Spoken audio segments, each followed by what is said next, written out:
სოხუმის სამუსიკო სასწავლებელმა კომპოზიტორ დიმიტრი არაყიშვილის დაბადებიდან 150 წლის თავი აღნიშნა. სასწავლებელი ჯერ კიდევ სოხუმიდან ატარებს სახელოვანი კომპოზიტორის სახელს და დიდ სამუსიკო ტრადიციებს დევნილობაშიც ღირსეულად განაგრძობს.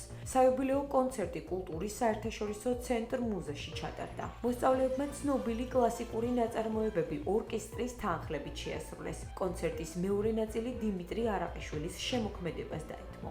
ეს წელი გამოცხადებულია დიმიტრი არაყიშვილის საიუბილეო წლად და ჩვენც ვფიქრობთ, ჩვენი მოგრძალებული წვლილი შეგვეტანა ამ დიდ ზეიმში. გამოდიოდნენ დღეს სცენაზე როგორც ჩვენი მოსწავლეები და პედაგოგები, ასევე ყოფილი ჩვენი მოსწავლეები, რომლებიც დღეს უკვე კონსერვატორიის სტუდენტები არიან. დიდი მადლობა უთხრა აფხაზეთის კულტურის, სპორტისა და ახალგაზრდობის სააგენტოს. მათი მხარდაჭერით განხორციელდა ამისთვის მათ დიდი მადლობა. გვაქვს ხოლმე ხშირად მსგავსი ფორმატის კონცერტები, ეს არ ყოფილა პირველი, მაგრამ ეხლანდელი კონცერტი რაღაც გამორჩეულად კარგი იყო, რადგან ალბათ იმიტომაც, რომ ჩვენ კონცერტს თან ისწრებოდა ბატონი დიმიტრის შთამომავლები, შვილები, შვილიშვილები და შვილსაშვილები.